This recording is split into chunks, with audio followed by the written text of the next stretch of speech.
South ఇండియాలోనే అతి తక్కువ ధరలకే నాణ్యమైన రత్నాలని అందించే ఏకైక సంస్థ 6 JVR.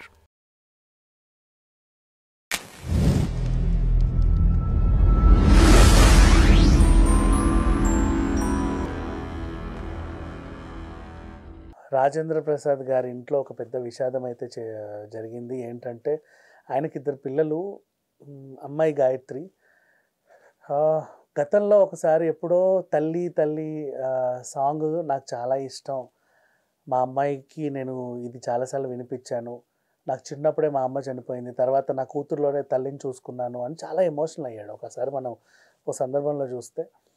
అండ్ ఇప్పుడు గాయత్రికి ఏమైంది అంటే, వాళ్ళ ఆవిడ పేరు చాముండేశ్వరి. చాముండేశ్వరి ఎవరు అంటే రమాప్రభ గారి ఆఖరి చెల్లెలు. రమాప్రభ గారు మొత్తం 13 సంతానం, దాంట్లో ఆఖరి చెల్లెలు చాముండేశ్వరి. చెల్లెల్ని కూతురులాగా భావించి రాజేంద్ర ప్రసాద్కి ఇచ్చి పెళ్లి చేసింది రమాప్రభ. సో రాజేంద్ర ప్రసాద్ తనకి అల్లుడు అవుతాడు. కానీ యాక్చువల్గా ఏంటంటే తన ఆఖరి చెల్లెల్ని ఇచ్చి పెళ్లి చేసింది. ఆఖరి చెల్లెలంటూ కూతురులాగే చూస్తుంది చాముండేశ్వరి. చాము అంటారు ముద్దుగా. వాళ్ళ కూతురు గాయత్రి వచ్చేసి చనిపోవడం జరిగింది గుండెపోటుతో. ఏఐజీ హాస్పిటల్కి వెళ్తే పాపం 2-3 రోజుల నుంచి చాలా సీరియస్ అయిపోయింది. వ్యవహారం తెలిసిందే మనకి ఎలా ఉంటుంది అని. వాళ్ళైతే కన్నీరు మున్నీరు అవుతున్నారు. అండ్ ఎందుకు ఇలా జరుగుతుంది ఏంటి అంటే, కొంచెం స్ట్రెస్ ఇవన్నీ కూడా ఉంటాయి మనుషులకి. అంటే ఈవిడ అంత ప్రేమించిన తర్వాత కూడా రాజేంద్ర ప్రసాద్ గారు వేరే అబ్బాయిని ప్రేమించి పెళ్లి చేసుకొని వెళ్ళిపోయింది నా కూతురు అని ఒక సందర్భంలో చెప్పుకున్నాడు. అప్పటి నుంచి వీళ్ళకి కొంచెం మాటలు లేవు యాక్చువల్గా. తర్వాత ఎప్పుడో అడపా అలా కలుసుకునేవాళ్ళు అంతే. కానీ ఎంత కాకుండా ఎంత కాదనుకున్నా కూడా తండ్రి కంటే ఒక ప్రేమ అనేది ఉంటుంది. తండ్రి ప్రేమ అది కూతుర్ల పైన ఇంకా ఎలా ఉంటుందో అందరికీ తెలిసిందే. సో మొత్తానికి చాముండేశ్వరి గారి అమ్మాయి ఎలా అయితే గాయత్రి చనిపోయిందో వాళ్ళు నిజంగా చాలా బాధపడుతున్నారు. అండ్ ఇండస్ట్రీ అంతా కూడా ఓదారుస్తుంది ఇప్పుడు రాజేంద్ర ప్రసాద్ గారిని. గుండెపోటు రావడం ఏంటి ఈ ఏజ్లో 38 ఏళ్ళు గాయత్రికి.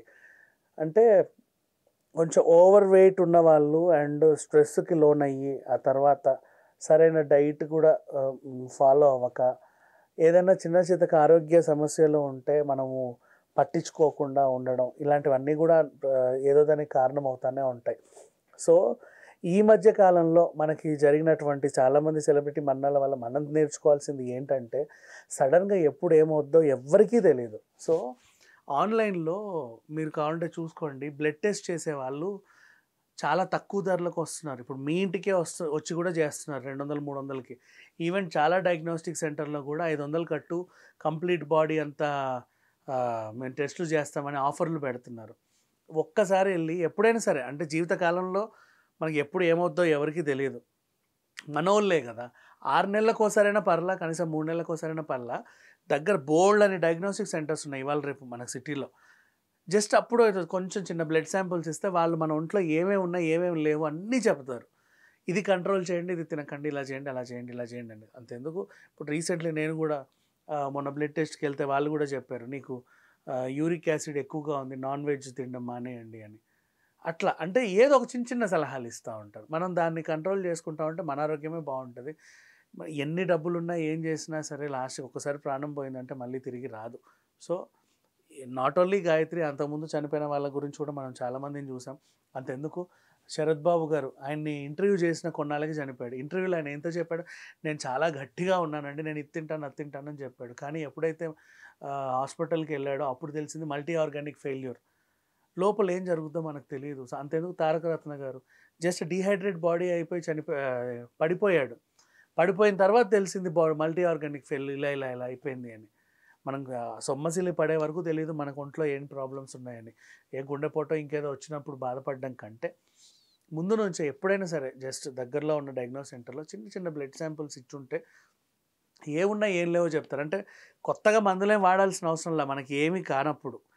తినే తిండిలోనో లేకపోతే మనం రెగ్యులర్గా చేసే పనుల్లోనో చిన్న మార్పులు చేసుకుంటే చాలు, మన ఆరోగ్యం మన చేతుల్లో ఉంటుంది.